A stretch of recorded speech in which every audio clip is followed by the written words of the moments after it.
Hello Cloud Gurus and welcome to the course AZ300 Microsoft Azure Architect Technologies.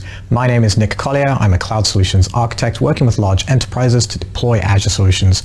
I've also had the privilege of teaching thousands of students Azure certification, and I'm delighted to be your instructor for this course. We truly appreciate you joining us and beginning or continuing your journey in Azure certification. During this course, we will lead you through a series of sections, modules, and demos to prepare you for taking and ultimately passing the AZ300 exam. The sections are divided up as follows. Section 1, Deploy and Configure Azure Infrastructure. This includes many of the core fundamentals that you need to get familiar with before moving on and covers things like subscriptions, resource groups, storage, virtual machines, networking, Azure AD, to name a few. Section 2, Implement Workloads and Security. This section covers a number of topics related to migration, serverless computing, advanced network topics including load balancer configurations, as well as ways to further harden your Azure environment.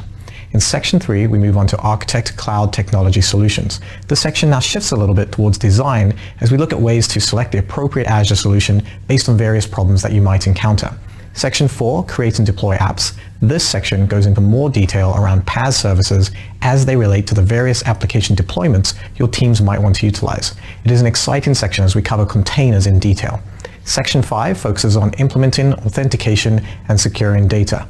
Authentication and encryption are the major themes of the section as we look to further design ways to secure workloads throughout the environment.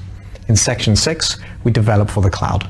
Develop long-running tasks, learn about messaging techniques, auto-scaling, distributed architectures, and much more as we look at advanced cloud workloads. With that said, I personally couldn't be more excited to have you with us on your journey as we take you down the path of getting certified and taking your AZ300 exam.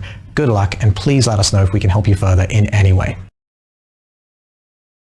Let's begin our journey now by looking at the Azure account hierarchy.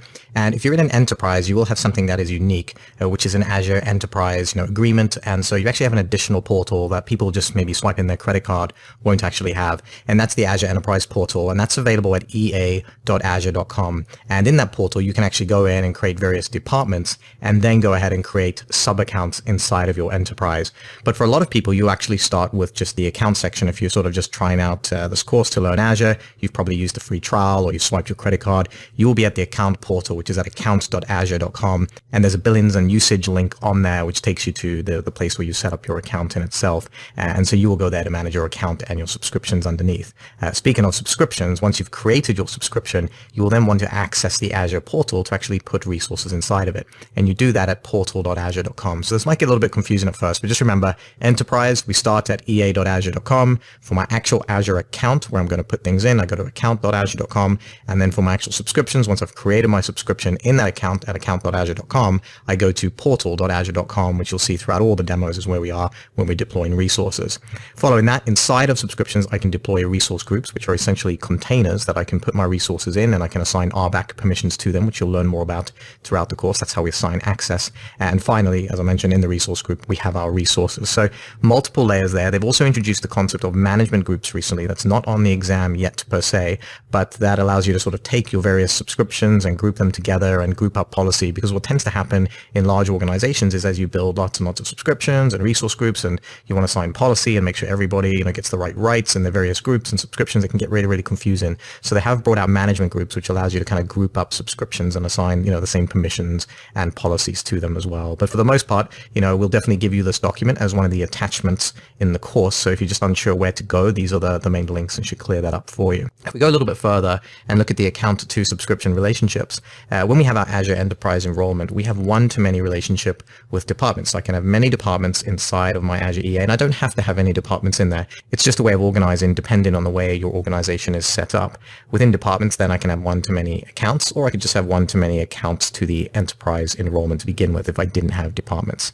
Following accounts, that's when I create my subscriptions themselves. And it always makes sense to have a plan for your subscriptions. So what you want to do is know when you're going to add a new subscription, or you add in it because you have to completely separate out roles from a role-based access point of view, or you add in subscriptions because perhaps you hit limits.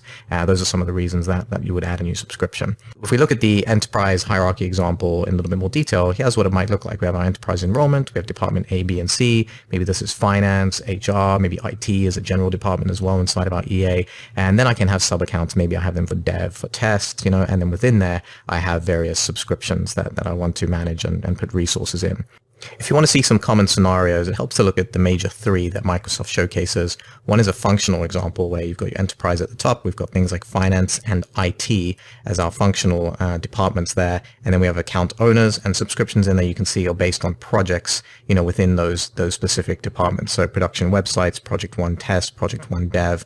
If we look at something a little bit more business division orientated, so again, I've got departments, but I've got like auto and aerospace now as opposed to like very distinct finance and IT. So we've got business divisions within the enterprise that then perhaps my subscriptions below are based more on the applications themselves.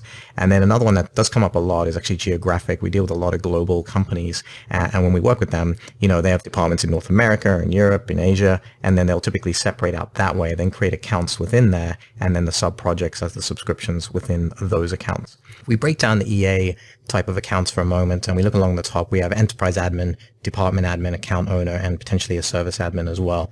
And if we look at the enterprise admin, they have the ability to add other admins, other enterprise admins, department admins, and account owners. They can add and edit departments, and they can add or associate accounts to the enrollment themselves. Can they add subscriptions? Well, no, but they could add themselves as an account owner, and that account owner could then create subscriptions. So if we just quickly move over to the account owner column, you can see there that they can add service admins. They can't add departments, so they're not part of that. They don't have the ability to organize the EA, but they can add subscriptions as you get further down. So again, the account owner can't add more accounts inside the enterprise agreement, but they can add subscriptions. The enterprise admin can create accounts, and they could technically make themselves an account owner, and then they could create subscriptions. But by default, you sort of have this delineation between enterprise admin and account, admin as well. Now, in between that, we again have that department admin. So if I'm using that model where I have departments, the enterprise admin could create some departments, and people in those departments could then create accounts, but only in their specific department. And so that's really, really key there. How much, access do you want to give out? How much, ability to create services do you want to give out to the departments? A lot of it is determined if you trust that department, if you think they have the ability to execute successfully in Azure, and hopefully they're taking training as well. But that's why they have these roles in place. All of them on the bottom, you can see, typically have the ability to view their usage and charges and view and remain imbalances. Only the EA can really do that, because that's typically based off like an enterprise commitment that Microsoft sales team and the customer have made together. In this demonstration, we're now going to take a look at quotas, cost analysis, and tag-in on our subscription. So let's head over to the Azure portal to begin. Okay, in the Azure portal, the very first thing to note is if we scroll down on the left-hand side, you'll see a section called cost analysis. Simply select that first. And on the right-hand side, you'll see here the option to go ahead and download a copy of this analysis, and it shows you below the total cost. Like, here's a summary, here's all the items. So you can see this is obviously a demo account, so there's only a few things in here that are generating cost. But on the right-hand side, you will note something called tags, and I can have up to 15 tags per resource or resource group in Azure, and tags allow us to really, drill down and identify and filter that bill more easily when I get it. But I can take this period of time and go ahead and download. So again, you can choose the time span, so past 30 days, current period, past 90 days, custom, period of time, but we'll just do, past 30 days for the moment. Hit apply. You can see the cost went up there because we're going 30 days back now. And now I'll go ahead and click download, and this will download an Excel or CSV file for me that I can then open up. And once it's opened up, you can see, in fact, I'll expand out some of these columns, and you'll see it'll list out the SKU, unique identifier that's being used, the SKU for specific virtual machines, any data transfer in and out that I might have used. But it's a pretty large, spreadsheet of stuff that you've done and when you've done it, etc. So if I scroll back to the top and I'll scroll over to the right, one of the key things I can do is filter on tags. So you can see this particular machine has an owner, it's got its total cost there for that machine, and these are all the sub costs associated with it. But I might have other resources. If I scroll all the way down, here's another one with owner Nick Collier. Scrolling further down, you can see here like Cloud Shell, is an owner of that one, because that's something that's used for when you do PowerShell in Azure. But the biggest problem you might find is if you don't start tagging early on, you will get a lot of resources like a storage account here that perhaps I don't know who actually owns it or what they're doing with it. So it's very, very important to build a tagging structure very, very early for your resources. Well, in the subsequent module here, what you'll see is an artifact we've created, which is a tagging spreadsheet. And essentially, because you're only allowed up to 15 tags, if I scroll down in the sheet, we'll see we've listed up to 12 tags here with room for 3 more, but you can obviously repurpose these as much as you want. But these are some examples of what I see in the industry that people need. Some clear examples are technical tags like environment. Is this dev stage prod? Do I have a maintenance window for my virtual machines? Am I doing some automation based on expiration date or a time window associated with services I deploy? These are common ones. We've divided them up into technical tags, automation tags, business tags, and security tags as well for things like data classification and regulatory compliance.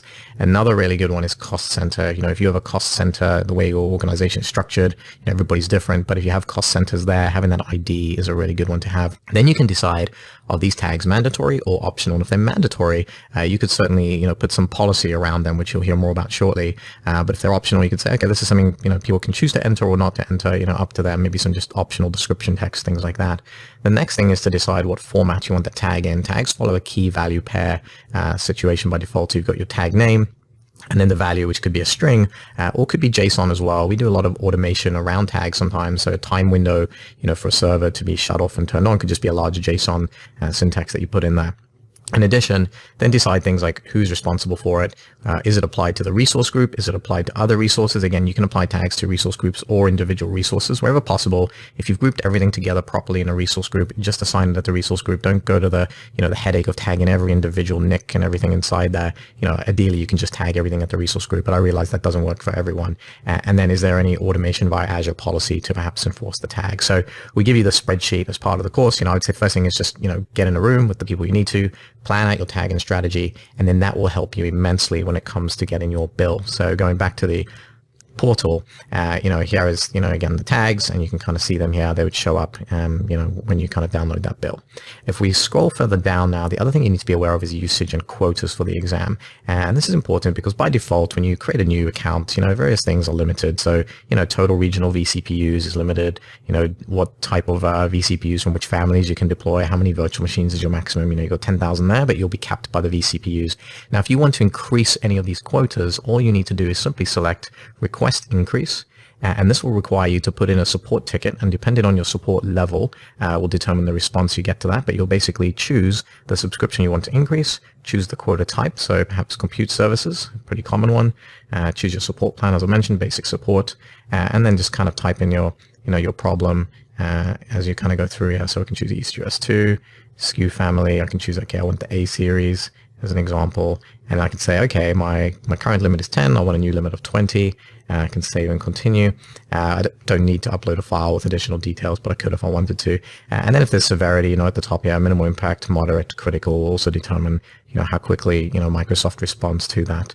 On the next page, I'm not going to go any further than this, but you'll simply enter your contact details so they know who to contact. They'll send you an email, and you will converse with a support engineer from Microsoft to get the quota increased. So that's kind of usage and quotas for you there. Finally, the last thing to bring up here is naming standards as well, because we talked about tagging a lot. So let's take a look at another spreadsheet that we give you, which is naming standards. And this has, all the different categories like resource group, compute, storage, etc., and the different naming standards associated with them. So you can see like some of them have different length limitations. There's different patterns for actually filling them out that we recommend. So you might use like your company identifier, the region it's in, the environment, the team, the purpose. Really up to you how you come up with these patterns, but these are just examples for you. So you'll typically come up with your company identifier. You'll come up with like 3-letter acronyms for your server roles. So like some people use like SQL at the end for SQL, app, web, you decide, what you want to call it. And then you kind of whatever little, additional pieces you want to put there so that, every time somebody builds something, they follow in, a standard naming convention there as well. And with that concludes this demonstration and should get you up and running with quotas, cost analysis, and tagging for the exam.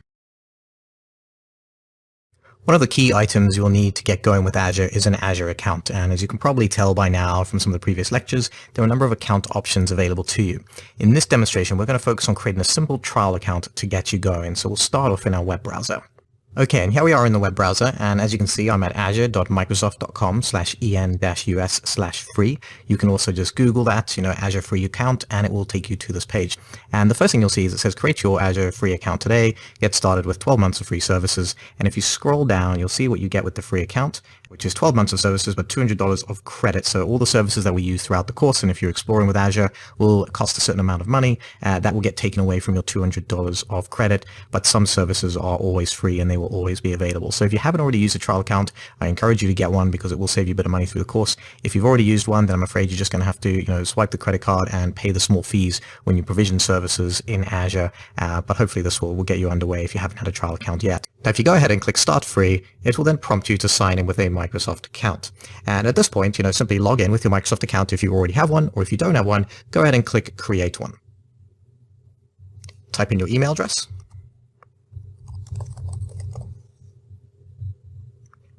type in a password,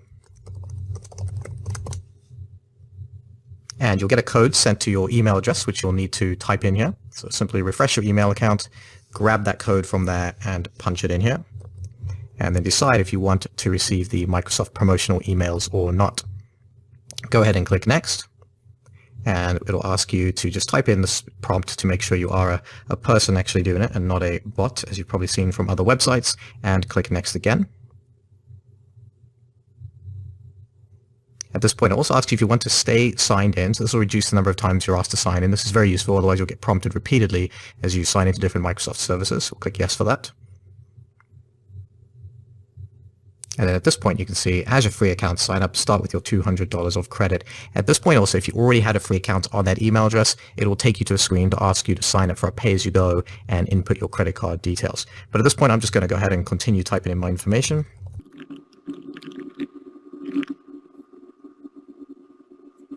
And after you type in your phone number, you'll hit text me or call me, and it will send a verification code to you, which you also need to punch in here. That's just verifying your phone number. Okay, and then you'll need to enter a credit card for the account as well. So I'm just going to skim through this. And after you've entered the credit card information and click Next, it will then prompt you to accept the agreement. This is the subscription agreement, the offer details that's around the free offer that you're being given, and the privacy statement. So either read through all those, and then when you're done, go ahead and click the box here, and then click Sign Up. Okay, when all that's completed, you'll see you're ready to start with Azure, and you can go ahead and go to the portal. Okay, here we are. Welcome to Microsoft Azure. You can start the tour. That'll give you a tour around everything here, and we can choose maybe later if we don't want to do that now. And then on the top right, you can see this is the account that you've signed into, and it also prompts you to say, hey, you've got $200 of credit remaining. In fact, if we go to all services as well and choose subscriptions, so we can type in subscriptions, or you can just select it on the right here from the general menu. I would favorite this as well to the menu on the left-hand side. So you click the star, that favorites it for you because you'll go to subscriptions a lot throughout the course. Click subscriptions, and you will see in here your free trial that is available. You can click the free trial, and here you can see the subscription. It will break down all of the different costs, etc. Your free credit expires in 30 days that we currently have here. If I click on Manage, this will then take you to the account page, which is a little bit different to the portal. So what you'll notice, if we click back to the free trial portal that we have here, this is portal.azure.com, and this other page it takes you to is account.azure.com. So the account section is where you'll do things like add payments, set up billing alerts and things like that. And you can see here the subscription status on this one, 30 days left, $200 in credits remaining, which basically aligns to that free trial as mentioned before. But then when we want to go ahead and execute on anything, we just go back to the free trial at this point over here. Now, if we want to give other people access to it as well, simply go down to Azure Active Directory, and you'll also see that you have different users available to you in here. There's only going to be one currently, so if I click users in the default directory, you'll see this is the default user that gets created when we created the subscription. Now I can create new users at this point. I can also create new guest users. I can invite people with just their personal email address as well and give them access to our Active Directory that's created in here. Now you will see more of Azure Active Directory in future modules, but just know if you're looking to share this account with somebody else that you're studying with, this is where you would go to do that. And then if you go back to subscriptions again, so I'm going to scroll down, you'll see it's in the favorites now because we added it. If I click subscriptions and click this free trial subscription, if I want to give somebody access to this, you'll see the access control section here. So I click access control, and while I do have Azure Active Directory to create users, etc., I do need to assign rights to the subscription if I want somebody to be able to access it and have full administrative rights over it. So I can click add role assignment, and at this point I would select the role. And if I wanted them to be complete owner of the subscription, same as you have by default, you would click the owner role. If I want them to have a lot of rights but not be able to give access out to other people, I would choose the contributor role. And if I just wanted to give them read access rights, I would choose the reader role. Now there's a whole bunch of other role assignments as well. Those are also covered later on in the course, but for now just know about these three. If I click owner, what I would do then is assign access to either an Azure AD user, group, or service principal. And if I'd created that user from the Azure Active Directory section I just showed you, that user would appear here, and then I could basically assign them the access. But for right now, it's an empty account, so there's nothing to assign. It's only me, my email address that essentially is in there right now. And so with that, this concludes this demonstration, and hopefully we'll get you up and running, getting your trial account set up so you can continue on with the course. One of the items that Microsoft expects you to know about around subscriptions is billing alerts. And to access these, we'll head over to the Azure portal and then over to the account screen. Okay, so here I am back in my Azure portal, and the first thing I'll do is go over to my subscriptions, which I can access from services, or if you favorited it in the previous demo where we walked through a trial subscription, simply click subscriptions at the bottom in your favorites panel. Click our subscription. In my case right now, I'm on the free trial subscription, so I'll select that one. And then I'll go ahead and click manage, which will take me to the account screen now. Okay, and once I'm in my account screen, you can see I've got my subscription status as we discussed when you created the free trial. But if I go ahead and click preview features, and you'll see an option for the billing alert service. Now, right now it is a preview feature, so by the time you take the exam, it may just no longer be in preview and be a standard service, but they do call it out as a preview feature currently. The billing alert service, if you want to activate it, you simply have to click try it now, and that enables the preview service for you. So we'll go ahead and select that, and that turns it on for us, and it takes a few minutes sometimes for this to activate. After a short while, you'll see that that is activated and it says you are active. So at this point, if we refresh and go back to subscriptions, we should now be able to enable billing alerts on our specific subscription. So there is our free trial subscription if we select it. And now on the top under summary for free trial, you see it says overview, billing history. We also have alerts, which is that preview feature that we activated. And if we click alerts, it takes us in there and you can see that we can add up to 5 alerts. If we click Add Alert, the alert screen will pop up. We can give a name to our first alert. So we'll say, this is when we've spent, say, $10. And this is an alert for the bill in total. You'll see there's other alert options we can do as well, such as monetary credit. So if you've got a credit from, say, a MSDN subscription, you could select this one. And when you hit a certain amount remaining, it can alert you. But otherwise, we'll simply select the bill in total. You choose the amount spent. So when the bill in total hits $10, we can send it to an email recipient. And that is basically all there is to it. If you want another recipient, you can add an extra one there. But we simply click save. And all that's going to happen is when we hit that $10 bill in total for the month, it will send us a billing alert via email to let us know. And if you want to see if the alert's sent, you can come back here and you can go to your summary section again of your subscription. And if you look under alerts, you'll see if we expand this out, this is the specific alert. We can edit it if we want, and we can see that it hasn't sent a notification, and that's because we just haven't provisioned anything yet in the subscription. But if we exceeded the $10, then it would send that out to us. Now, if we say we're done with this alert and we don't want to keep getting alerted for the $10 spend, we'll simply click delete, and this will clear it out for us. And we no longer have that billing alert. But that's one of the key ways where you can just get notified in the event that a certain amount of spend is exceeded. In this demonstration, we're now going to shift our attention to subscription policies, which is a mechanism to control what people can do inside of your subscription. So to begin, we're going to head over to the Azure portal. Okay, and here I am in the Azure portal, and one of the things to note, first of all, in the previous demonstrations, I was using a trial account to kind of show you everything. At this point, I have shifted over to one of my other accounts, so don't worry, everything will still proceed as normal, but you will see from time to time that I'm in different Azure accounts as I'm trying to demo things, but nothing to be alarmed at. You should be able to do everything you want to do in your current account. To begin, though, I'm going to go over to subscriptions, just like you saw when you created your trial account, but in my case right now, I've got Visual Studio Enterprise, and in some other demos, you'll see I have other subscriptions as well. But for right now, I'm going to use my Visual Studio Enterprise account, and I'm going to go in here, and if we scroll down on the left hand side, you'll see a section called policies, and this is where we want to focus this demonstration on.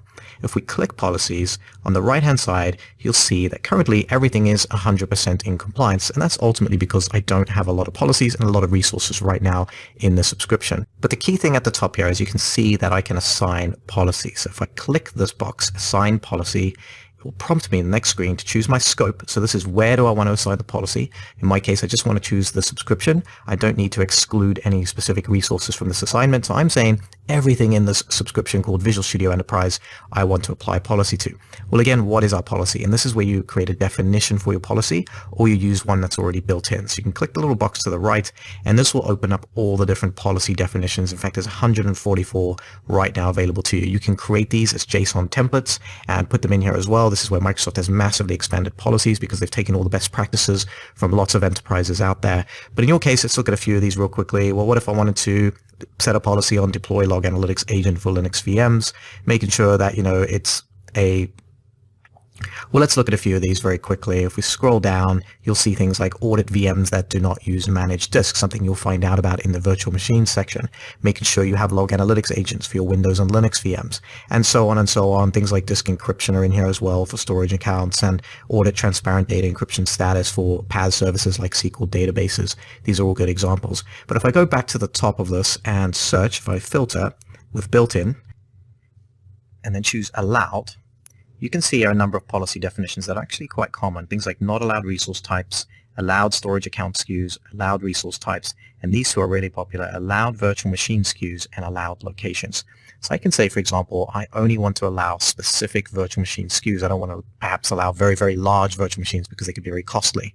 So I can choose here, allowed virtual machine SKUs, and click select. The policy definition is filled in. You can see the assignment name, allowed virtual machine SKUs. You can change that if you want to.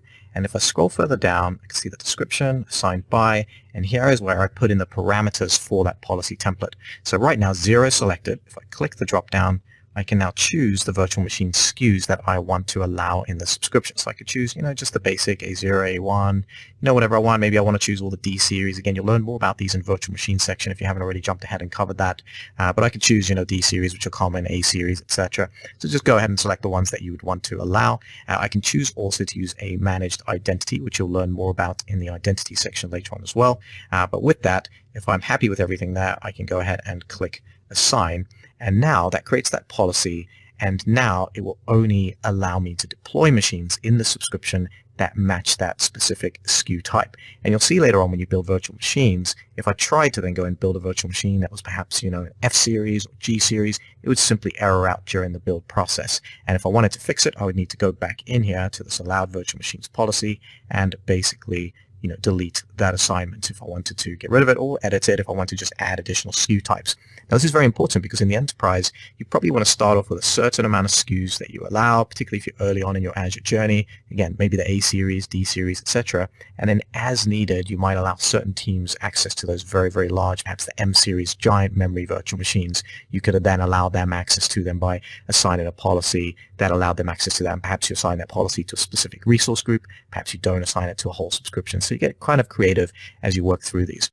The last thing to mention, which isn't strictly covered on the exam scope yet, is the concept of management groups. And all that means is you can take policies that you've assigned to different subscriptions, and instead of going to every single subscription and creating the policy and assigning it, you can essentially assign it to a management group that contains multiple subscriptions. So if you said, okay, I've got 100 subscriptions across my enterprise, and I want the same policy applied, I would then go ahead and use a management group for that and assign the policy that way. So that's future discussion, but just something you need to be aware of as well.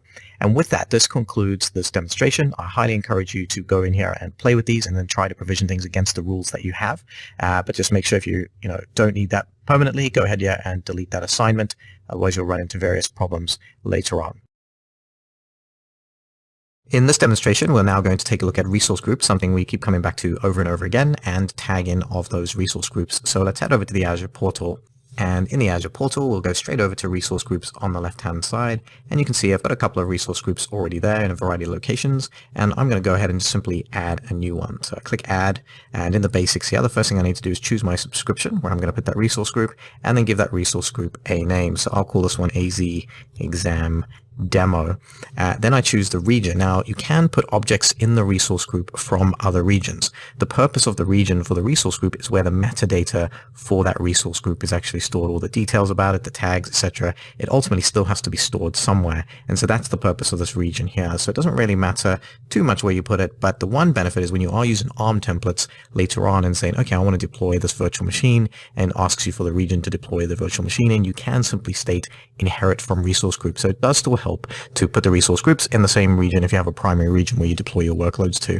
Following on from the basics, we then hit tags, and right away we can simply input tags directly on our resource groups as well. So you may have seen in some of the subscription demos, we can put tags there, but we can also put tags directly on the resource groups. And there was that tag in spreadsheet that we covered in one of the earlier modules. That's a good thing to kind of, set your stage in terms of what tags you want to keep and how you're going to tag. Think about that first before you just go in here and start tagging. But when you are ready and you've come up with the tags that you want, certainly through automation, you could deploy these much more easily. But if you need to do them in the portal, things like cost center are very common.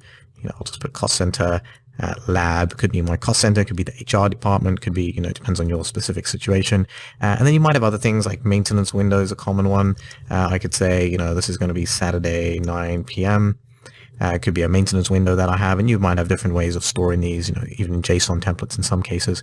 But it's very important to make sure that you tag everything that you build so that you know who built it, what it's for, who's paying for it, etc. Business owner and technical owner, if nothing else, knowing who the machines and other services that are in there belong to is so important when it comes to reporting on cost, etc. So if we go ahead and click review and create, and then click create, and that will go ahead and create our resource group, which only takes a second or two, and then we can immediately go into that resource group. So here we are in AZ exam demo, and I want to bring your attention to a few things. One, we have an activity log in here, so this will show you one update right now. If we refresh, we see the update resource group, and that's the first activity log update from any new resource group that gets created. We have an access control section, so we can assign permissions. We cover RBAC permissions in identity, but we can add role assignments directly to the resource group. So think of this as another boundary for given access. Perhaps we don't want to give subscription access or any role in the subscription to somebody, but we just want to give them access to certain resources that we put in the resource group. This is the place we can do that. Tags we already discussed, and again, you can create them when you build your resource group, and also add and modify tags as you go. Events are a way to trigger and are more associated with things like logic apps, event grid, etc. Not something we need to cover right now. If we go down, there are a few other quick things to be aware of. Resource costs. This is a great area because if we've got lots of resources in our group, again, right now, empty resource group, so it's not showing really anything there. But as resources get put in the resource group, this is a place where you can see the roll up of those costs as well. We then have something that is very important, and you may get asked questions on the exam for this, is deployments, and we do cover ARM templates later on as well, but essentially you can go back here and look at all the deployments that have occurred in that resource group. So every time whether you deploy from the portal, whether you deploy from an ARM template, you can see those deployments, you can view the templates, you can redeploy them, and you'll see more about that later on. Next, we have policies, and policies are very much the same as the policies we can apply to subscriptions. So if you remember from the very first section of the course, we did subscription policies. Same thing here. We can assign a policy or a group of policies via an initiative. Maybe this resource group, we're restricting the virtual machine instance SKUs that are allowed to be provisioned. Maybe we want to enforce some type of encryption. Those are things you can then do directly on the resource group. And if we go back, a few other quick things. One is automation script, and this is also where you can just download the template, for all the resources that are actually in there right now. So deployments were showing you previous deployments. Automation script is really just downloading that resource group as an ARM template.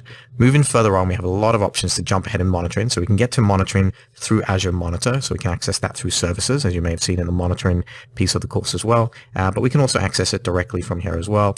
And last but not least, we do have a new support request option we can submit directly from the resource group as well. But with that, that's really all you need to know for resource groups. Hopefully this gets you up and running. Just be aware of what you can and can't do directly from the resource group area. Common things to look out for are the deployments, the policies you can apply to resource groups, and just knowing that you can assign RBAC roles directly to a resource group as a way to restrict permissions in case you get questions around, user scenarios and things like that on your exam. And with that concludes this demonstration. In this demonstration, we're now going to take a look at how we would move resources between resource groups. So let's head over to the Azure portal. Okay, and in the Azure portal, what I need to do is just find a resource group with some objects in them. In fact, I've got one here from a previous demo. So if I go in there, you'll see that I have a number of objects. If we scroll down, you can see I've got a virtual machine, a NIC, a network, and a disk in there as well. And perhaps I want to combine this with other resources or just move it to a brand new group, for various other reasons. So how would I go about doing that? Well, first of all, let's go and create our new group. So we'll go back to resource groups, click add, and we'll just call this one SL new group, and we'll click create.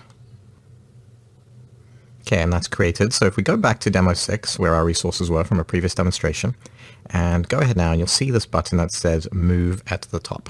Simply click that, and you see you have two options here, move to another resource group or move to another subscription. So it is possible, if you've got multiple subscriptions in your account, to move the resources to another subscription entirely. Sometimes if you're converting over to a CSP provider, you might use the move to other subscription option. But for the purposes of this, we're going to go with the first one, move to another resource group. So we'll select that. And you'll see here you can choose the resources you want to move, or just select all of them. Move these resources to, and then we'll choose the resource group, SL new group. Now, one thing to note, there are certain things that perhaps can't be moved. So you've got here a particular alert that we'd created in one of the previous modules. You can see how it's the metric alert we did, and that resource cannot be moved, but it will remove the actual resources themselves, but we may have to go back and reconfigure some of the metric alerts there. And it does prompt you again, I understand that tools and scripts associated with moved resources will not work until I update them to use new resource ID. So any of those scripts maybe you've got tied to a resource group, because it's using the ID, you may need to update because these resources will potentially have a new ID when they are moved. With that said, go ahead and click OK. It'll validate. And if all goes well, that will just succeed and your resources will be in a new resource group. But let me show you what happens if you actually get an error on this. And you might see something like this: validation failed. Click here to see details. And if we look at this, you can see the error details. And in this case, this subscription is not registered to use Microsoft.compute/managed resources move feature code bad request. And this is because currently you cannot move managed disks between resource groups. So that's something to note, because we do encourage you to use managed disks throughout the VMs module, but then it does restrict you in terms of moving them between groups, and just something Microsoft needs to fix hopefully in the future, and then that will be supported. But with that said, you can see how easy it is to move the resources, but they have to be supported. And this concludes the end of this demonstration. In order to get started with monitoring for Azure, it helps to understand the way Microsoft looks at monitoring overall. And first of all, we've got monitor and visualize metrics. So this is really two things in itself. One are the metrics themselves that you can get based off things like CPU, disk, all the different services in Azure, and then the visualizations on top of those. So you'll see when we do some demos and we go into the metrics view that you can actually look at metrics and visualize them and see them on charts and things. If you're coming from a VMware background, this is very similar to what you would see in vCenter in, say, your performance tab. The next thing you've got is query and analyze logs. So one of the big features they offer in addition to Azure Monitor is a log analytics. And we have a pretty large section just on log analytics a little bit later on, which shows you how to query and analyze logs and data that's coming in. That could be a mixture of metrics or log data from a variety of sources. And not only can we just, pull the results of those queries, but we can actually visualize on those queries as well if we want to. And then the final one is set up an alert on action. So kind of the first two are more around kind of analyzing the environment, seeing what's going on, troubleshooting performance, etc. The last one is really around, okay, I know the things I want to look at, but how do I actually take action upon them? And so you'll see the concept of action groups and then tying those action groups to various alarms and triggers that go off in the environment. So with that, that's kind of the brief overview. So just always think about it in terms of these three categories, but we'll show you in the subsequent demos how you can go about configuring all of them. In this demonstration, we're now going to take a look at Azure Monitor and Azure Alerts from the Azure portal. And in the portal, there are a couple of ways to access monitoring. First of all, we can access it from our favorites by clicking Monitor on the left, which is there by default. If you don't have it there, simply click All Services, go ahead and type in Monitor, and that will bring up Azure Monitor for you. So you can click into it here. And while we're in this area, you'll see Monitor and Visualize Metrics, Query and Analyze Logs, Set up Alert and Actions, much like we covered in the previous lecture. But before we dive into it from this point of view, it's also worth noting that if I want to get at it from a specific object, perhaps I've got a virtual machine already built and I just want to look at metrics of that VM without having to go through the monitoring view, I can go over to my virtual machines, select my VM. In my case, I've got a VM that's pre-built here, so VM01. And on the left-hand side, if I scroll down, you'll see monitoring, and we've got alerts, metrics, etc. here as well. So there's a couple of places to get to it, directly from Monitor or directly from the object itself. But we will start in Monitor first of all. So we'll click Monitor, and on the right-hand side, let's go ahead and explore metrics first of all, and opens up the metrics pane. Now, sometimes it's a little hard to see here in the dark scheme, so you can go to your settings and just change it to a lighter scheme inside of Azure, whatever your preference is. But once we've got that up, now what I need to do is choose the subscription I want to pull my metric from. So in my case, I've just got the one subscription, my Visual Studio Enterprise one in this demonstration. So that's what I'm going to pull my metrics from. I need to choose a resource group. So I'm going to choose the one that my virtual machine is in, which is AZ-Demo. I could select all if I wanted to. And then the resource types that I want to pull from as well. So I could narrow this down and choose specific services I care about. Perhaps I just want to look at virtual machines. But in my case, again, the subscription I'm looking at, I don't have much I need to filter on. So I'm going to go ahead and just select everything there and then select our virtual machine, which is right here on the bottom, VM01. And then this will pull up the metrics for that specific object. So in my case, I've got a few things here: CPU credits consumed and remaining. That's specific to B series VMs. So nothing you need to worry about too much right here. But then I've got other metrics like data disk, reads, writes. If I go down, I've got network in and out. I've got queues. I've got a very common one that we want to look at, which is percentage CPU. So I can choose CPU percentage, and you can see already, 0.26%. This VM isn't really doing much. You can see it along the bar here, what it predicted it did in the past, and then what it's doing right now in the solid blue bar on the right. Now, I can zoom in a little bit there by saying I don't want to look at the last 24 hours. Well, I just power this machine on. That's why it's kind of predicting and showing that blue dotted line there, because it doesn't really have history for that area. So I can go and select last 30 minutes, and then we'll start to see something that makes a little bit more sense, like a virtual machine. It's just been powered on. It's still got very low CPU utilization. I can go back in and click this VM% CPU. I can also change the aggregation, so I don't have to just look at the average. I can look at the min, I can look at the max, these are all options available to you. So you can choose how you want to, display that information. You can also choose if you want it to be in a line chart, if you want it to be in, say, a bar chart, so you can just look at the CPU over time. Depending on how you're troubleshooting, perhaps you're in a war room scenario, this is where you can sort of get, different views of that data and present it differently. Now, perhaps I want to put this on my dashboard. Perhaps I really care about CPU on this VM. This is something I'm looking at a lot. Well, I can click pin to dashboard, and I can pin to the current dashboard or select another dashboard. I'm just going to pin it to the current one, and then I'm going to go ahead and click pin to dashboard. I could also click dashboard on the left-hand side here, but this is a shortcut. I just click pin to dashboard, and then here is my dashboard. Again, I can create new dashboards if I want to, but if I scroll to the right-hand side, here is that widget that's now on my dashboard. And if I want to, I can edit this dashboard as well. So I can move this guy around. So I can move him under, this section. I can move this around. It's really just a canvas for you to, ultimately play with and put whatever monitors you care about on there. To create new dashboards, I click this plus sign. That creates my new dashboard, and I can also upload and download dashboards as well, which is really handy for sharing things between colleagues. But that's basically, the dashboard created there. I've got my metric, my CPU metric that I've got there, all very well and good. But what happens if I want to see a little bit more? Well, let's go back over to the virtual machine itself and select VM01. I don't really want to go through monitor every single time, so I'm going to scroll down on the left-hand side here, and I can check metrics directly from in here, and you can see source is already filled in, the namespace already filled in, and I just choose my metric there. Well, going back even further, if I scroll to the top of this area and select the overview for my virtual machine, and this is the same for a lot of other Azure services as well, and I scroll down on the right-hand side, Microsoft has created pre-canned widgets for you associated with the object that it thinks you might want to look at. So, the CPU average, that's the one we just created manually, that's available there. If I want to look at network throughput, that's available to me on the right, and same with disk operations as well. So all of these are available there. And again, if I want it on my dashboard, let's say I want this network one, I can simply click the pin option, and that pins it directly to the dashboard for me as well. Now, what if I want to start alerting on things like that? Well, again, we'll go to the monitoring view, so we'll select monitor, and we'll go in this time and click create alert. So slightly different screen here. What we need to do is create rules first of all. So if I want to create a rule for that virtual machine, perhaps when the CPU exceeds 90%, I will select that resource. So this is the resource I want to monitor first of all. I select to filter, so I can filter on virtual machines. I choose VM01, and I click done. So right now, that is my object that I care about right now. The condition is what do I want to signal on, basically. What signal do I want to alert on? So in my case, it's got some suggested ones for us. I want to choose %CPU, and then I can choose to show the history over a longer period of time if I want to. Right now, it's just showing the last 6 hours. And if I scroll down, so there's the metric graph, much like we saw if we created the metric monitor that we saw previously.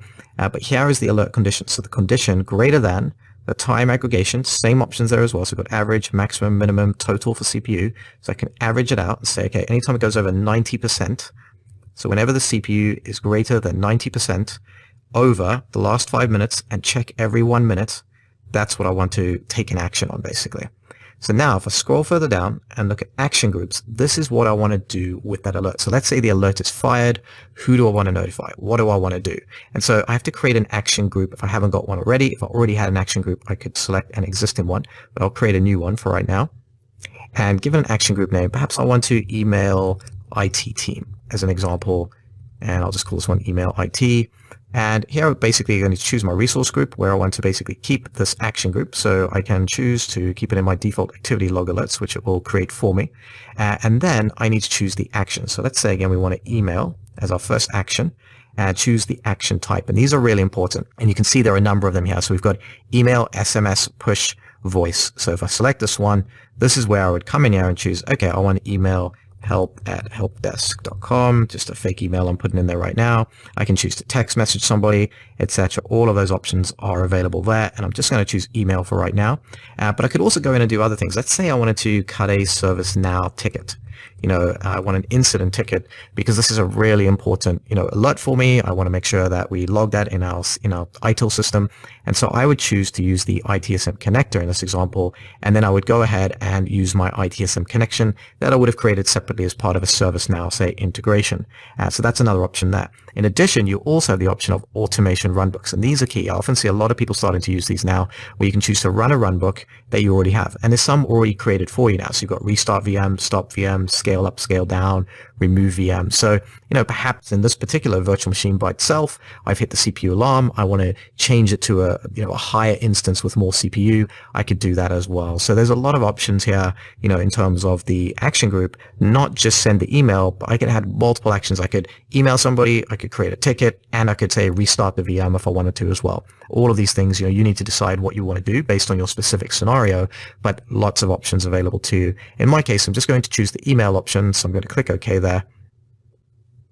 It's going to create that new resource group where it'll put those activity log alerts, and then we'll create that for you. Then I just need to give the alert rule name. So I can say, CPU over 90%. So I've got my group. In fact, I need to go back and select that group, which created it, but I haven't selected it yet. So now I've got the group selected, CPU over 90%, and put the percent in there. So CPU over 90, we'll call it. Can't have that character in there. And choose a description for the alert. So the CPU went over 90%, help, whatever you want to put in the description for the incident. Obviously, you'd be more professional in an enterprise scenario. Then you choose the severity. So this is, how important it is to you. If it's a Sev 0, it's normally mission critical. If it's a Sev 4, perhaps it's not that critical for you. And once you've got all that created, go ahead and enable the rule upon creation and create alert rule. This will take a little bit of time. It's essentially going to continuously monitor that virtual machine. Anytime that metric is exceeded, it will fire off that email, and you can see it's actually already completed for that specific one. Others do take a little bit more time. And with that concludes alerting and metrics. The final thing we just need to cover is something called diagnostic login. So if we go into virtual machines again, click VM01, and we scroll down to monitoring and choose diagnostic settings. If we look in here, you can see that Azure Monitoring collects host level metrics by default, so CPU, disk, network. But what it doesn't show us is guest level metrics. So these are the metrics. If you open up just your Windows laptop and go to the performance monitor, or on a Windows server, you've got, application logs, you've got performance logs for your CPU that Windows is detecting, the Windows operating system. The host level metrics are what Azure sees from the hypervisor. The guest level metrics are what the operating system itself sees. So we can choose to enable these guest level monitoring metrics as well. You'll pick a storage account. There's probably one already created when you created your virtual machine. You may want to centralize all of the storage account login for guest level metrics. That's a decision you will need to make as part of a wider strategy for monitoring. But for right now, I'm going to select enable guest level monitoring. And what that does, it updates the settings for that specific VM so it can start to gather additional data from the virtual machine and report those logs in as well. And what will happen is you will get additional metrics once this piece completes. So when you go into the metrics section, when you scroll through here, you will see not just the host metrics, but also the guest level metrics as well. And you can start to choose if you just want to see what Azure's reporting or what the system is reporting as well. And with that, this concludes this demonstration. This hopefully gives you a great base in terms of monitoring. What you definitely need to know for the exam is how the metrics work, what are some of the options. So you can do averages, min, max, etc. How you can adjust, your time period to look at, and then make sure you know how action groups work. You probably get some questions around action groups and what's happening, maybe perhaps in a screenshot. You might need to know that it's sending an email or it's going to go over to the ITSM connector. All those things are, really important for you. But with that, this concludes this demonstration. To get started, let's take a look at some of the key features of Log Analytics. Well, the first one is that it plays the central role in monitoring. So it's not necessarily the tool that is doing all the metrics and performance data gathering. That's typically done on other systems, maybe the Azure PaaS services, maybe your Windows event logs, things like that. But everything is funneled into Log Analytics, and it's a central role that it plays in bringing all of this data together. The next thing is data sources, and we've also got other log analytics sources which we combine when we talk about this. And data sources are things you can connect log analytics to. So these could be virtual machines that you want to plug in and get data on. These could be system log events, Windows log events, performance events, etc. And then you've also got other log analytics sources, so things like Security Center and App Insights, which use their own sort of log analytics under the covers as well. And so these are two sets of sources that you can use, whether you're manually saying, hey, I want to get data from this machine, or I want to ingest data from other log analytics sources native to Azure. Then we've got the concept of search queries, which you'll see a lot of in the demonstration. So again, I encourage you to check that out because this will talk everything through. But once you've got all that data in there, we do queries on it to then output the data. And there's a variety of output options available to us, as you'll see. In fact, if we look at the log search use cases, and if we look on the left-hand side, first of all, we've got things like Azure Monitor, Virtual Machines, Operations Manager, that's SCOM if you're using that on-premises. That's System Center Operations Manager is what that stands for. You've got Application Insights, Azure Security Center, PowerShell Data Collector, all these different sources of data that come in. The incoming data is automatically indexed, data types and tables are automatically created, and then the data is available for log search in and smart analytics to multiple channels. And those channels you see on the right-hand side. So we can design and test queries in the log analytics engine. We can visualize data in the Azure portal. We can send a log analytics search query and design it so that it triggers a logic app, or perhaps sends an alert, or perhaps, goes to Power BI and we've got a whole visualization there. So you can kind of see the role it's starting to play. It's kind of that middle piece that we have here, and it brings all of this together. If we look then at the architecture, on the left-hand side, kind of expand upon that, we have our data sources. We also have the concept of solutions. So solutions are third-party solutions that you can plug into Log Analytics. In fact, it's kind of a marketplace for them, where you can go in and say, add things like Network Watcher and other services that are out there. And then all that data comes in, it creates these records, and then you perform your log searches against these records and then say, okay, I want to alert on that. I want a dashboard for that log search. I want Power BI, etc. In fact, if we go a little bit further and we look at things like, the data sources and break them out, you've got logs and performance there, plus those third-party solutions. And you can see that data comes in and creates those records, but they're in a series of tables. In fact, if you look at it again, another layer deeper, and we say, look, Windows event log comes in, it goes into the event log table. Syslog goes into syslog. Agents might go into heartbeat if it's something where we're just checking if something's online or not, like up-down type alerting. Custom logs, alert rules. You can see they've got all these tables there. And what you will notice, and this will be, expanded upon when you go through the demonstration, but you've got this concept in the query. You see where it says event and then union syslog. So you can query across multiple tables. And again, that'll become more important a little bit later on, but worth noting for right now. If we look at those data sources, this is a summary of the ones that are available to you. So you've got the concept of custom logs, first of all. Those are text files on Windows or Linux agents containing log information, and they go in the event type log name _CL. We've got Windows event logs, which are event type event, Windows performance counters, which are under perf, Linux performance counters, also under perf, IIS logs, which are W3C, IIS log, and syslog, which are under syslog, which are syslog events on Windows or Linux computers. The last thing we'll leave you with in this lecture are some search query fundamentals, which I encourage you to write down or just make sure you've committed these to memory, as they will help you tremendously when you're getting started with log analytics. To begin with, start with the source table that you're focused on. So if you're focused on event logs, let's start with the event table. Then follow on with a series of operators. So perhaps I'm doing a query where I want events on a specific computer. That would be my first operator to set the condition to be that computer. Then perhaps I want a specific event ID on that computer. I use pipe to separate out additional operations. So now I'm starting to narrow down my search in particular for that event table.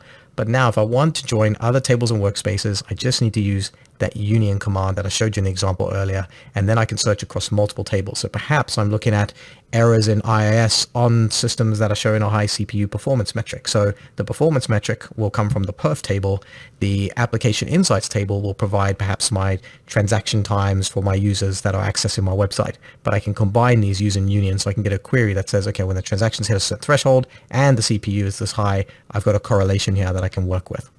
And with that, this concludes this lecture series, and hopefully this gives you the fundamentals you need. There's definitely questions starting to appear for log analytics on the exam, so definitely make sure you know how to query around, especially as you hit the upcoming demonstration. In this demonstration, it's now time for us to get our hands on log analytics, and we'll go through a number of steps in this process. First of all, we're going to take a look at analyzing data using search queries. Then we'll look at visualizing data using the various dashboards, and finally look at how you can potentially create alerts based on some of those queries. So to get started, let's head over to the Azure portal. Okay, and in the Azure portal, the first thing we need to do is go ahead and create our new log analytics workspace. So let's click Create a Resource. In the search box, type Log Analytics. Select it, and go ahead and select Create. This now gives us the blade for creating our new workspace. So go ahead and give it a name. Choose your subscription, along with a resource group to put that workspace in. In my case, I'm going to use SL-operations and choose a location. You will notice that there's not a lot of locations here for the US. Primarily, you'll just use East US. There are Canada, UK, etc. Other regions there if needed. Go ahead and choose your pricing tier, and just note, you've got three options. You've got the free tier, the per node OMS licensing, and per gigabyte standalone. The free tier will be enough for any demos you try to do yourself here, as this allows up to 500 gig free to get started with OMS. So select the free tier and click OK, and click OK again, and that will now begin provisioning our workspace. And this is basically where all of our data is going to go into from all the different data sources that we connect in. It's also where we're going to create our dashboards and queries and everything else there as well. So we'll fast forward as this completes. It usually takes about 3 to 4 minutes for it to completely provision the workspace. All right, and we can see that our deployment succeeded. We can go ahead and select that. And this should take us directly to our log analytics page, and then we can go ahead and select our workspace, which you'll see in the bottom. Okay, and now we're in our log analytics workspace, and a couple of things to note. So first of all, in the middle of the screen, you've got this management section. So we've got overview, which we'll see later on, kind of gives you an overview dashboard, log search, which is going to be where we primarily spend a lot of our time, the OMS portal, and the view designer as well for designing various views. But before we can actually make any use of this, we do need to configure some data sources. So on the left-hand side, let's scroll down all the way down to data sources. And you can see there that we have virtual machines, storage account logs, Azure activity log, etc. Let's start by just configuring a couple of virtual machines to be data sources for this workspace. So we select virtual machines. You'll see we have a couple of virtual machines there. And you'll notice that I've got Linux VM 01, Windows VM 01. They are not connected to any workspace. But if I look at SLBC 01, that was previously connected to another log analytics workspace. And if I want to, I can go into this one, disconnect it from the previous workspace. That'll take a moment, and when that's complete, I can then connect it to this workspace so the logs start to come into this log analytics workspace. Now do note, it is possible that we can query across workspaces if we want to, but this is the primary workspace the data is going to be a source for. If we go back to the virtual machines though, and go ahead and select Linux VM 01, I simply go in here, you can see this one isn't connected at all, go ahead and click connect, and that will begin installing the agent on that machine and connecting it to this workspace. At the same time, let's go over to the Windows virtual machine, select this one and connect it in as well, and that will begin installing the agent on that machine. It is also possible to automatically install these agents, these monitoring agents. You go into Azure Security Center and it's a policy you can set there, as you may have seen if you watched the security module previously as well. So while that's going on, let's go back over to our Skylines workspace and let's scroll down again and let's add a few more data sources. So if we go to the Azure activity log, this is all our Azure activity, when we're giving people rights, when anybody's doing operations in Azure. Same thing, I can select my subscription and decide, okay, all the activity logs for Skyline's primary subscription, I want to connect to this data source as well. You can see that happens pretty much instantaneously. If we go back again and scroll up now, we've got enough data sources. We do need to decide what we actually want to capture. So if we go to advanced settings and then go into data, you can see that we have Windows event logs. So for example, these pretty much correspond to the Windows event logs in Windows. So if I type in system and click that, and we can go ahead and add that. By the same token, if I wanted the application logs from Windows, I could type application, add those in, and let's add some Windows performance counters as well. So let's go in there, and it's got the defaults already available for you there. All you have to do is just choose which ones you want, or just select this box, and that will add all of them. So that means all the performance data for reads, writes, CPU processor time, all of that will now be sent to Log Analytics. Okay, and lastly, let's go ahead and save that. And that's confirmed as saved. And then we'll fast forward here while we just wait for those agents to install, and then we can go through some of the queries.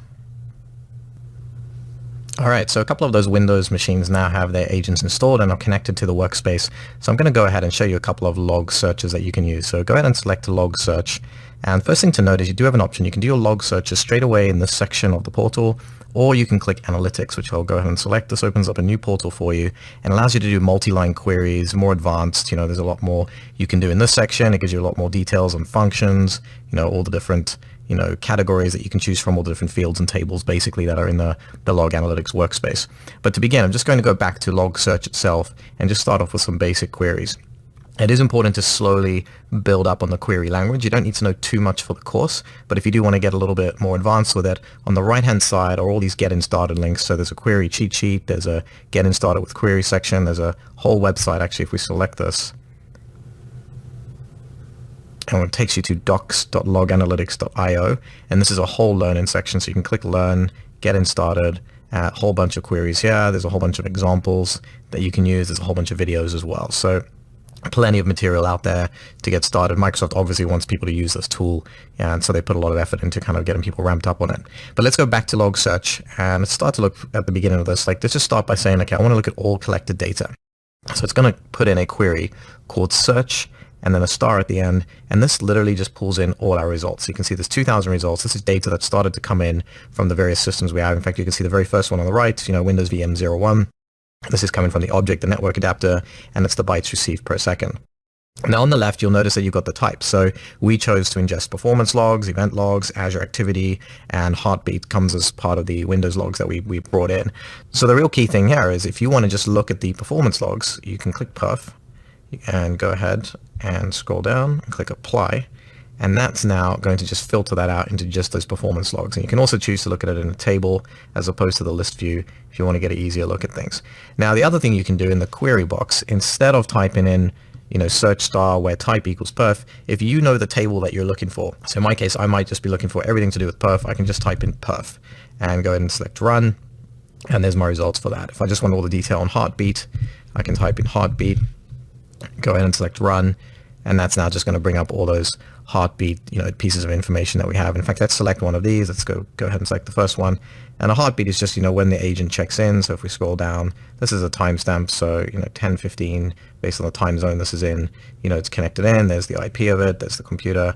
It's a Windows machine, etc. If I go back to list view, the other thing to notice is you can see that all these items are clickable here. So if I say, okay, I just want to know about heartbeats on this computer, I can click this. And you can see that it searches Windows VM 01. I can also do it the other way. I can take this away and say, I can pipe it to where computer. And if I start typing it in, you can see it's got IntelliSense built in equals Windows VM 01. Select run. And you'll notice that doesn't work immediately, and that's because it's case sensitive. So I do need to go in here and change this to all caps because I build my machine with all caps. Now I can select run, and that will pull that back. So that's heartbeats where computer is Windows VM 01. Okay, so let's build on this a little bit more. So perhaps I want to just look at where the time generated was within the last day. So I can go ahead and pipe this query to another one and say, okay, the results of that where, I can put time generated and say greater than a go is the term we use in log analytics. And I can do like 1 day, I could do 1 week, 1 month, 1 year, etc. But I'm going to choose 1 day and select run. And you can see I still get my 11 results. If we try 1M, we get nothing. If we try 1 hour, we can see we still get 11 results because all of those heartbeats came within the last hour. Let's take a look at another one then as well. So let's switch off heartbeat and go for something around event. So I can say event and hit run on that. And we can see lots and lots of events. In fact, if I expand one of these out, I can see my event log, event level. And let's see if we've got an event ID. So there we go. So this is the time service in Windows. It's event ID. Now, if I wanted to, I could also just say the same thing up here. I can say, okay, where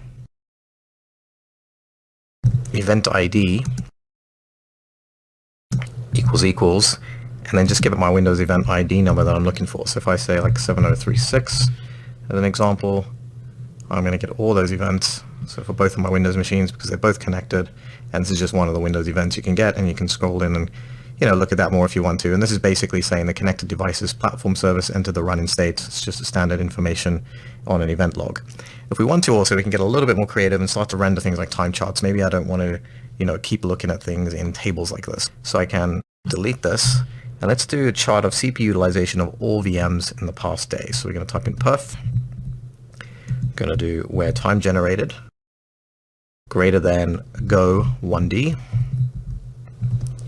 And now I'm going to choose my counter for performance. I'm going to say where counter name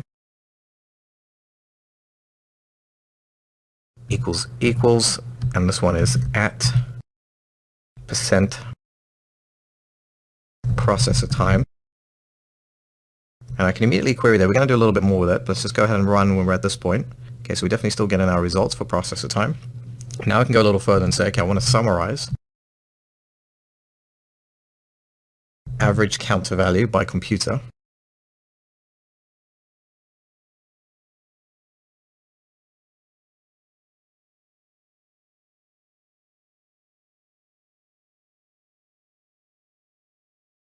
Okay, and I'm going to render this as a time chart. And all of that, and what it does is you can see on the bottom, we don't have a lot of data because we just brought those machines in, but if we look at the top, you can see both of those machines, SLDC01 and Windows VM 01, are there on this time chart instead. So as more data comes in, it would basically be a line graph over time. Now what I can do is change my bin size. You can see how we've got bin time generated 15, and that's 15-minute intervals, and I'm basically separating them out into these marginal units of 15 minutes. But I could go in here and change this to 1-minute intervals, go ahead and select run, and you will see that we do get more of that graph starting to form there. So that hopefully gives you a good idea of just log searches. This is probably it for the course as far as log searches themselves go, but I encourage you to kind of check out that website docs.loganalytics.io and just continue to learn to do queries, performance queries, event queries, etc. But we are going to shift gears a little bit, and let's go back to our workspace.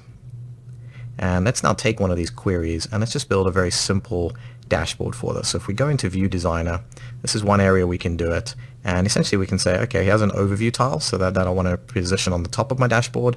And that goes in this overview section on the right here. And then under View Dashboard, this is where I put additional widgets that I might want to use. So we'll just do a couple of very basic ones. Let's just take the donut one, select that. And you can see that comes up and it's already populated. There's a query on the right hand side. If you scroll down, you can look at that query. You can grab that entire query if you want to and just play around with it, modify it just like you did in the other queries previously. And you can see this one basically takes us total count of the alerts and logs that we have, and then categorizes them by the top three. So we can see we've got perf logs, event logs, and heartbeat logs that are in there.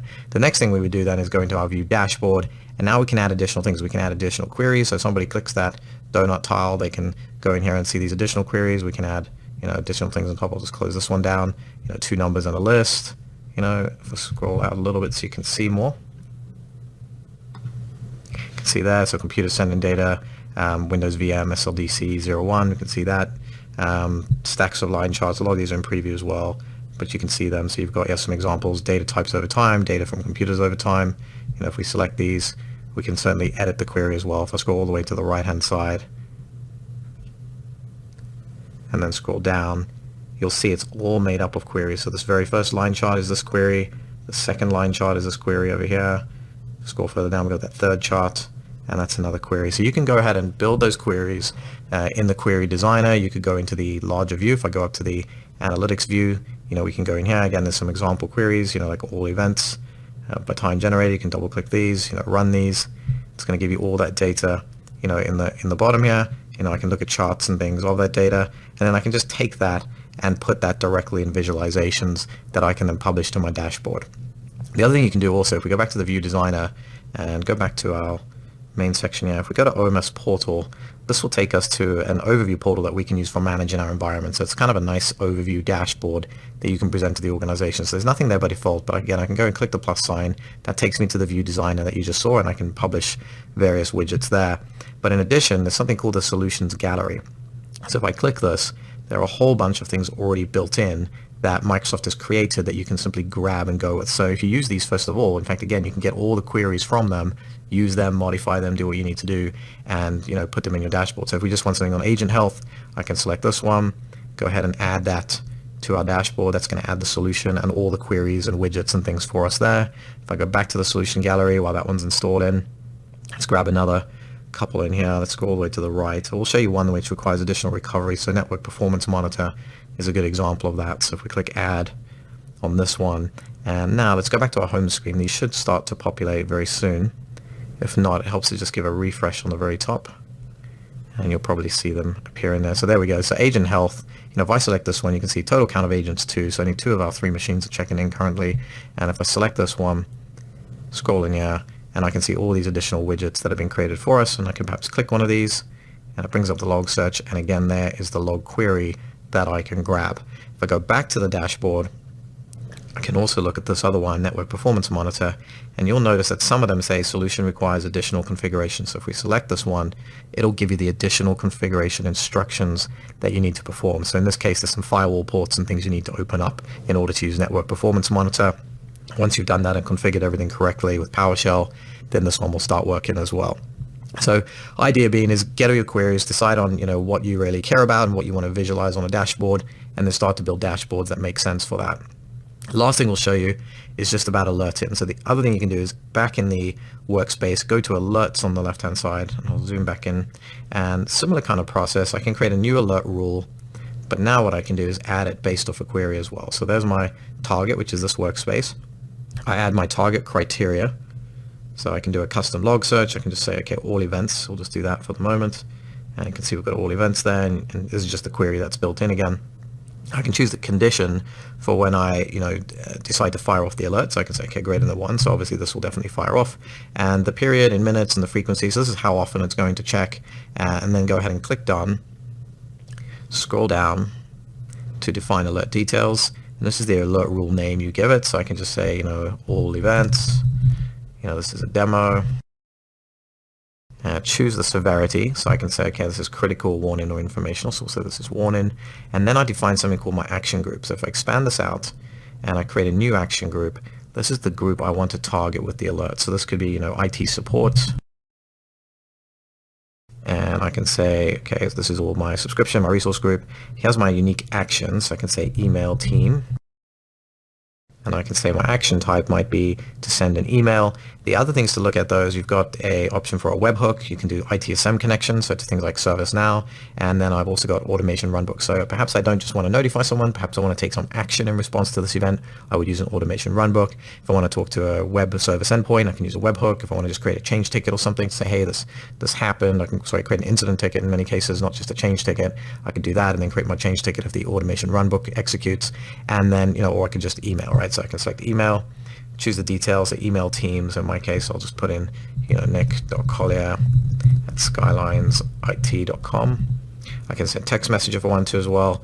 Select OK again, and that's my group completed. Once that's created, we should be able to move a little further. It takes about 10 or 15 seconds here. There we go. Choose my email subject, and I can just put alert from Azure. And again, I can customize these.